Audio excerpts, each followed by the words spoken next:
Alors, nous allons rapidement corriger notre exercice. L'exercice que nous avions présenté dans la vidéo précédente sur les balises de base d'une page HTML.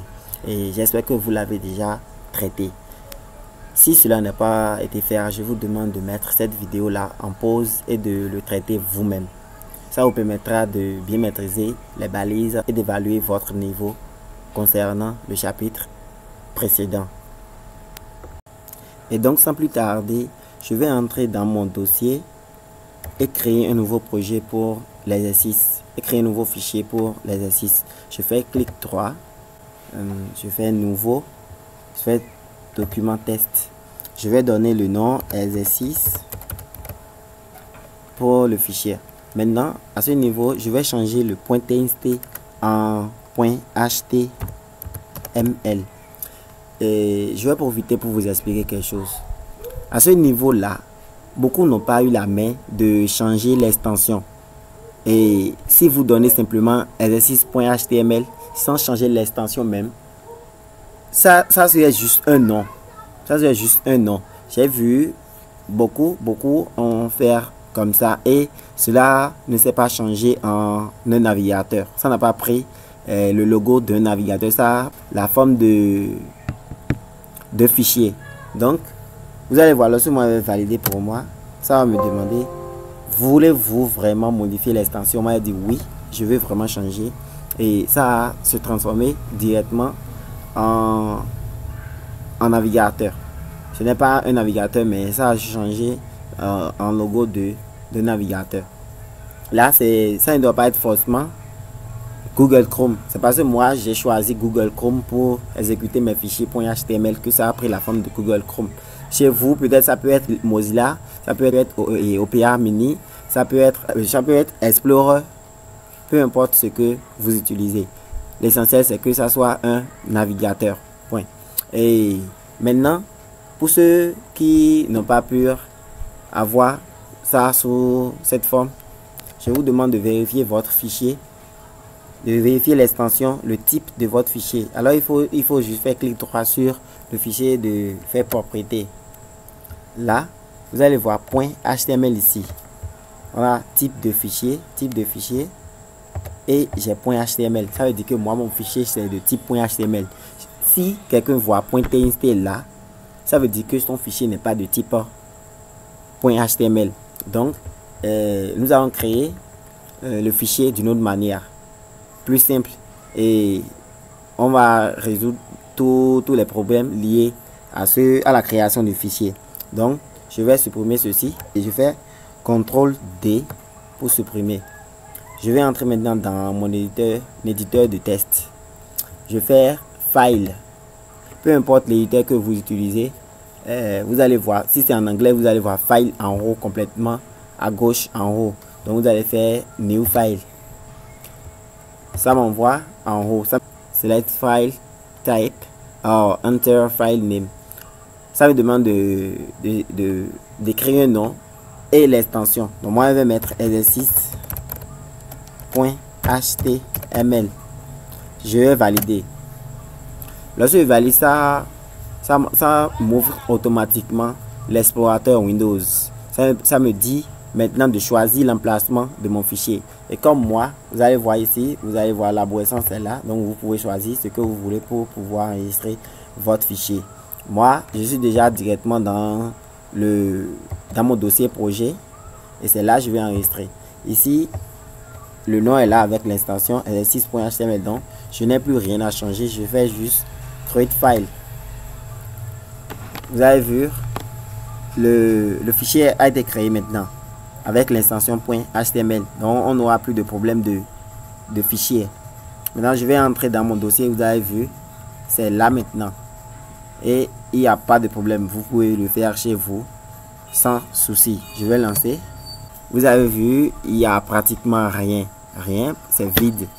C'est parce qu'on n'a encore rien fait. Vous le savez déjà. Donc, je vais entrer dans mon code, dans l'exercice, je vais entrer dans mon fichier.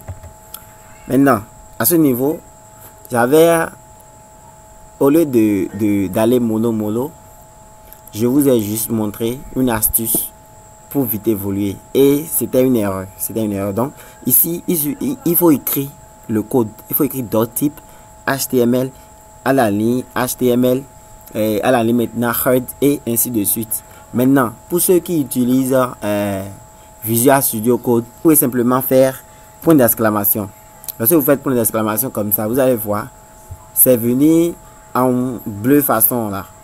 Donc lorsque vous cliquez dessus, ça vous amène la structure minimale. Maintenant, pour ceux qui utilisent IntelliJ, Komodo, Notepad++, etc., Sublime Text, il faut saisir. Je ne sais pas si ça marche là-bas.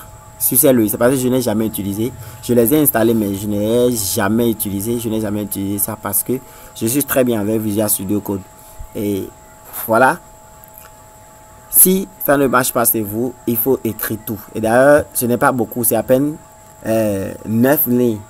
Alors, il faut juste l'écrire. Ici, on aura écrit beaucoup de choses. Donc, c'est pas ce petit code qui va vous embêter. Vous voyez, non? On a donc type HTML. Maintenant, au niveau de langue, nous allons changer en FR pour dire que nous voulons coder en français. Meta char7 égale à UTF-8. La ligne là, j'avais expliqué, mais beaucoup l'ont sauté encore. Je dis, ça va nous permettre d'utiliser les caractères spéciaux, par exemple les accents, les arrobas, etc. Et si vous écrivez quelque chose, supposons on supprime ceci. Si vous écrivez quelque chose qui est, par exemple, vous écrivez E accent aigu, hein, vous écrivez cela. Dans le navigateur, ça ne va pas écrire E accent aigu, hein. Ça va mettre arrobas, soit du n'importe quoi, avec des pointillés, n'importe quoi. Donc, Meta char7 égale UTF-8 nous permet d'écrire exactement les mots, les caractères spéciaux. Donc, je vous demande de ne pas l'oublier. Et il n'y a pas d'espace ici. Tout est collé comme ça, tout est collé. La ligne là, on ne va pas l'utiliser, je vais encore le supprimer. Maintenant, title. À ce niveau, je vais nettoyer le document. On ira maintenant sur l'exercice. Vous avez vu ici, on a mon foot en haut ici. C'est ce qui reste dans title qui reste en haut ici. Donc, il y a mon foot. À ce niveau, c'est mon foot qui va rester ici. Je vais enregistrer et je vais l'actualiser. Là. Vous avez vu, en haut ici maintenant, c'est mon foot qui est là. Et je vous rappelle, vous avez vu, je ne suis pas connecté. Donc, nous sommes en train de travailler en local. On n'a pas besoin de la connexion pour pouvoir travailler. Mais pour suivre les vidéos, il faut forcément la connexion pour suivre les vidéos. Mais pour traiter l'exercice, vous n'avez pas besoin de la connexion. Vous pouvez exécuter votre truc tranquillement. Voilà, nous allons maintenant faire le test qui circule sur notre page web. Moi, je vais juste copier. Mais chez vous, vous ne pouvez pas copier parce que c'est une vidéo et vous ne pouvez pas copier. Donc, je vous demande de prendre un cahier et de noter l'exercice. Vous pouvez écrire tout ce qu'il y a sur l'exercice là, sur cette page, et pour l'avoir à côté afin de vite avancer dans le code. Pour faire un texte qui défile sur la page, nous utilisons la balise marquee. Bon. À ce niveau, nous n'allons pas utiliser direction, behavior, tout ça nous n'allons pas utiliser, donc je vais supprimer. Je vais coller mon test.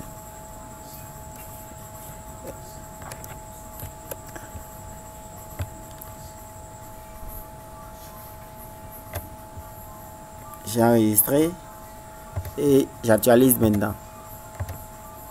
Tac. Nous avons notre test qui commence à défiler déjà. Donc nous allons continuer en même temps. Il y a bienvenue sur mon foot. Et comme vous le voyez directement, c'est un titre. C'est un titre. Je vais copier. Et pour faire un titre comme ça, c'est un titre vraiment important. Donc nous allons utiliser la balise H1 pour faire ça. Je colle mon test. Et j'actualise. J'ai bienvenue sur mon foot. À ce niveau, il y a mon foot qui est coloré, qui est marqué en jaune. Donc, nous avons la balise marque qui permet de marquer un test. Là, je copie, je coupe. Parce qu'il faut que le test soit à l'intérieur de la balise avant de fonctionner correctement, avant que l'effet de la balise soit effectué sur le test. Donc je coupe, je fais maintenant Mac. C'est bon, je valide, je colle dedans. Là, j'enregistre et j'actualise. Vous avez vu, c'est marqué maintenant. Et ici, c'est juste un paragraphe. Je copie et je colle ça. J'écris un paragraphe P. On utilise P pour faire les paragraphes, vous le savez déjà. Donc, je colle. J'actualise. C'est bon. Maintenant, il y a mon foot qui est en gras et c'est souligné.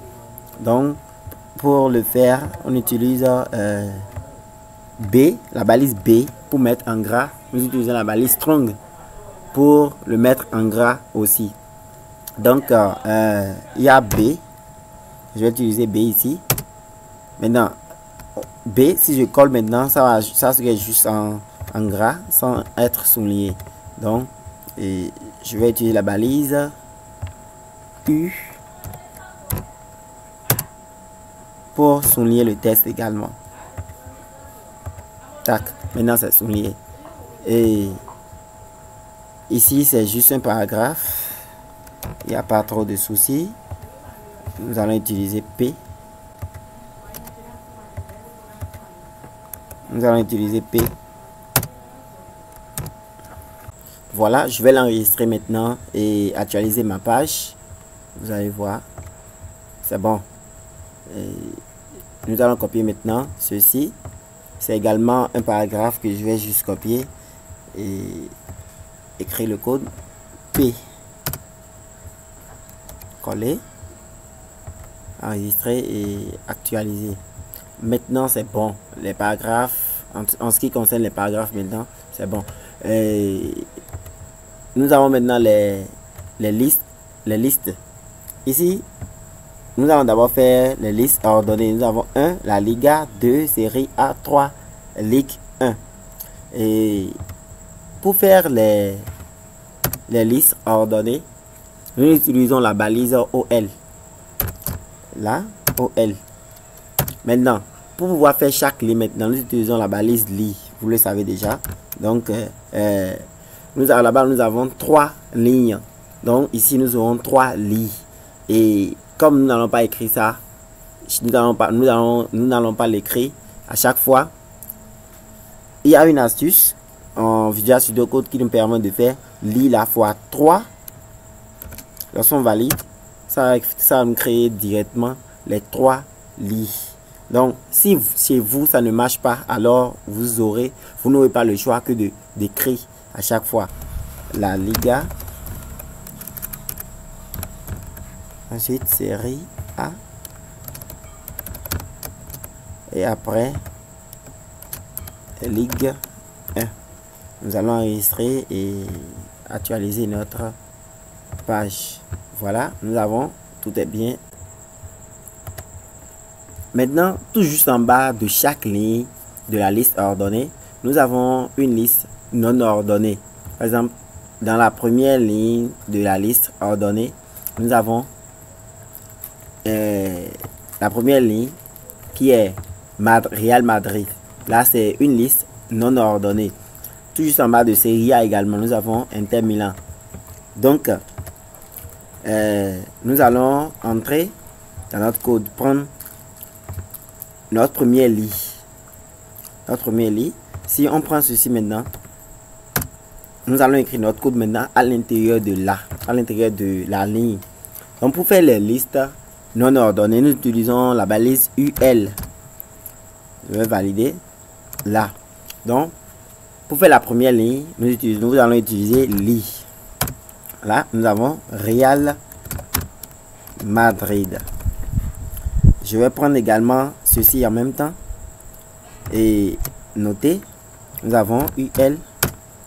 Ensuite, lit, où nous avons Inter Milan. Et notre troisième lit également, nous avons UL Et ensuite, li. Nous avons PSG. Nous allons l'actualiser maintenant. Tac. Nous avons la Liga, Real Madrid, Serie A, Inter Milan, Ligue 1, PSG. Et tout juste en bas des lignes de la liste non ordonnée, nous avons une liste ordonnée maintenant. Ici, nous avons 1 Rodrigo, 2 Brahim.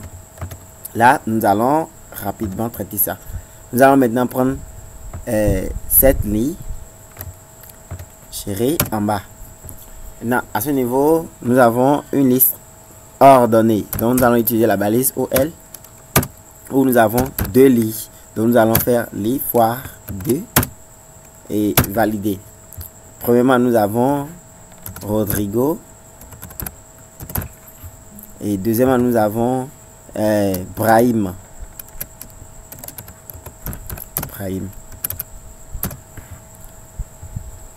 Et je vais valider. Tac, vous avez vu, les deux sont là. Et Inter Milan, nous avons Lukaku et Martinez. Donc, ici, il faut bien voir l'hierarchie. Hein. Il faut bien voir l'hierarchie. Parce que ça va vraiment vous aider. Ça va ça y est procédé. Je suis en train de faire pas à pas.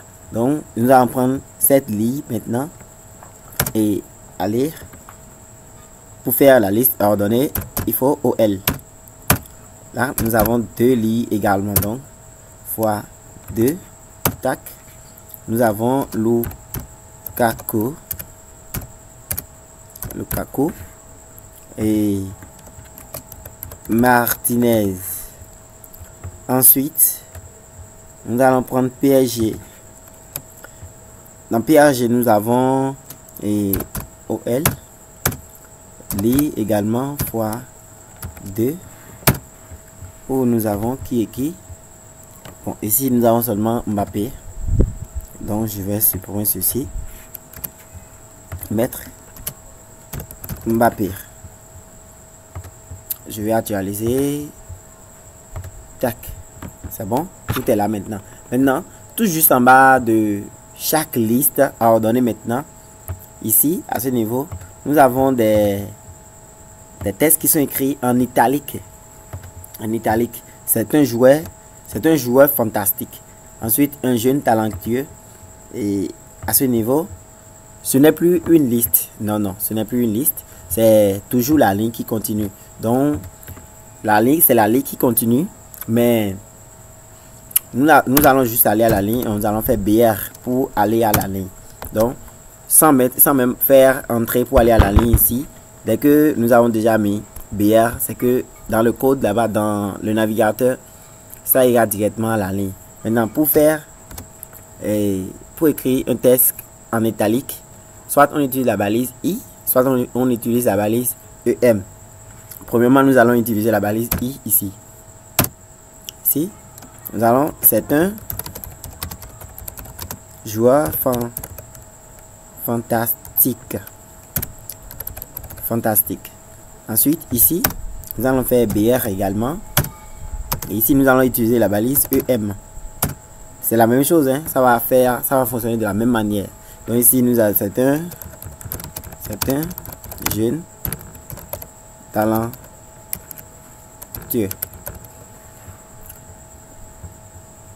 Oh!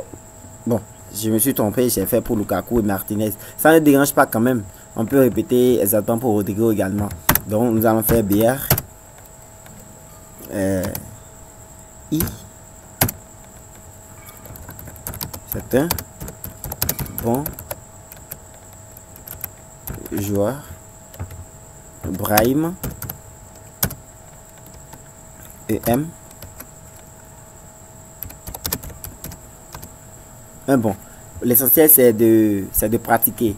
Donc, comme j'ai fait l'erreur, je ne vais pas supprimer tout reprendre. Non. Donc, on maintient ça. Mbappé, je fais BR également. Et je continue.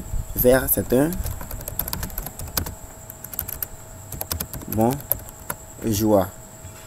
Non, je vais le mettre en italique. Je coupe I. Je colle. Maintenant, je vais actualiser Boum. Alors, on a tout réglé. On a tout réglé. C'est exactement ce qui est là. Sauf que vous allez ignorer un peu le test parce que ce sont même des tests sans importance. Donc, il faut ignorer un peu. Mais je ne vous demande pas de créer des tests où ça va embêter d'autres personnes. Non, non. Donc, il faut rester dans le contexte de la formation. Bien. Nous allons maintenant faire le premier de la classe, c'est moi. Quelle est l'importance ici? Qu'est-ce que nous voulons ressortir ici? Nous avons le premier qui est ici. Le premier, premièrement, c'est en gras. Et deuxièmement, le E est en puissance. Donc, nous allons copier ceci. Nous allons copier et aller à la ligne et faire notre paragraphe collé dedans. Je vais d'abord actualiser, enregistrer et actualiser. Vous allez voir ce que ça donne. Là, regardez. Le E est en bas. Ce n'est même pas joli. On ne peut pas voir un premier comme ça.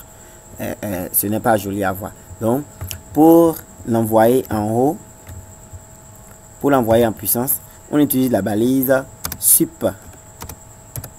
Sup. Non, j'ai dit sup. Voilà. On utilise la balise sup. Je vais mettre le E maintenant à l'intérieur. Il ne faut pas qu'il y ait d'espace ici. Parce que s'il y a d'espace, c'est que là-bas aussi, entre le 1 et le E, il y aura d'espace. Donc, maintenant, il y a le premier qui est en gras. Donc, nous allons utiliser la balise B pour pouvoir mettre ça en gras. Donc, nous allons mettre tout ceci à l'intérieur de la balise B. Nous allons enregistrer maintenant et actualiser. Vous voyez, il y a maintenant le E qui est allé en haut grâce à la balise sup. Ici, et nous avons ça que nous voulons mettre en valeur. Donc, moi, je vais juste copier ce test. Allez là-bas. Premièrement, c'est un paragraphe. Je mets le P. Ensuite, c'est en gras. Donc, je vais utiliser strong. Et ensuite, je colle le test. À ce niveau, nous avons 180. D'abord, je vais actualiser, enregistrer, actualiser. Vous allez voir. C'est bon, tout est là, hein? Tout est là, sans que le 180 ne soit barré. Donc, nous allons utiliser la balise S pour barrer ça. En mettre. Vous allez voir, lorsque vous allez sur les sites de e-commerce, vous allez voir des prix qui sont barrés. Donc, nous utilisons la balise S pour les barrer. Donc, c'est ça. Il y a maintenant 180 qui est barré et nous sommes à la fin de l'exercice. Mais je vais vous montrer une balise de plus. Seulement que je n'avais pas présenté là-bas, mais je vais vous la montrer ici. Nous avons la balise HR. Qu'est-ce que ça fait? Ça permet de tracer une ligne droite. Et bienvenue ici. À ce niveau, je vais mettre HR. Alors, il faut voir. Bim, vous avez vu. On a notre trait qui est là. C'est ce que je vais vous montrer. Maintenant, sur les commentaires. J'avais déjà expliqué ça là-bas. Donc, pour faire un commentaire, il suffit juste de faire ceci. Et de mettre, et de donner un nom. Par exemple, nous voulons faire la liste de... Nous voulons faire la liste. Nous allons créer la liste. Quelle est l'utilité des commentaires d'abord? Supposons vous créez votre site aujourd'hui et ce n'est pas des trucs petits qu'on fait ici maintenant. Lorsque vous allez avoir un grand projet, vous allez beaucoup écrire. Donc, lorsque vous allez coder aujourd'hui et revenir 2 mois, 3 mois plus tard pour vous apporter des modifications, ça serait vraiment difficile pour vous de vous retrouver. Par exemple, on supprime et il n'y a pas ceci. Maintenant, vous venez ici, vous voulez modifier là où il y a les listes. Supposons que vous avez une ligne, vous avez près de 1000, 2000 lignes et vous voulez modifier là où vous avez fait une liste. Vous allez chercher fatigué, ça va vous ennuyer, vous allez laisser. Donc, on utilise ceci, les commentaires pour pouvoir vite se retrouver. Par exemple, ici, nous allons donner les listes. Maintenant, si vous voulez, vous pouvez mettre les listes début et mettre à la fin les listes fin. Lorsque vous allez revenir directement comme ça, vous allez voir que c'est ici j'ai fait les listes. Vous allez juste vite apporter des modifications. Et c'est ainsi pour ceux qui n'ont pas codé avec vous et qui vont prendre votre code pour modifier. Lorsqu'ils vont prendre, ils vont juste chercher les commentaires pour vite se retrouver. Voilà, nous sommes maintenant à la fin de l'exercice. J'espère que vous avez bien compris. Et si vous ne l'avez pas compris, je vous demande de bien se reposer et voir comment nous avons faire les listes, parce que les paragraphes, je suis sûr que ça ne va pas vous déranger. Donc c'est à ce niveau, à partir de la Liga, que ça va vous embêter un peu, mais il suffit juste d'être concentré et vous allez vite faire, surtout l'hierarchie. Maintenant, je vous demande de liker la vidéo si vous avez aimé, ou si vous avez regardé jusqu'à la fin, je vous demande de liker la vidéo, de vous abonner si vous ne l'avez pas encore fait et d'activer la cloche de notification pour pouvoir recevoir nos prochaines vidéos. Dans la vidéo prochaine, nous allons aborder le chapitre 4 où nous allons faire les liens hypertextes. Vous savez, j'espère que vous avez déjà ce qu'on appelle les liens hypertextes. Ce sont les liens qui nous permettent de passer d'une page à une autre. Ça va nous permettre de quitter cette page par exemple et d'aller sur une autre page de notre site web, ou aller sur une autre page de notre site web. Donc c'est dans la vidéo prochaine, nous allons voir cela et voir les encres et tout. Donc activez la cloche de notification pour pouvoir recevoir, et à très bientôt. Portez-vous bien.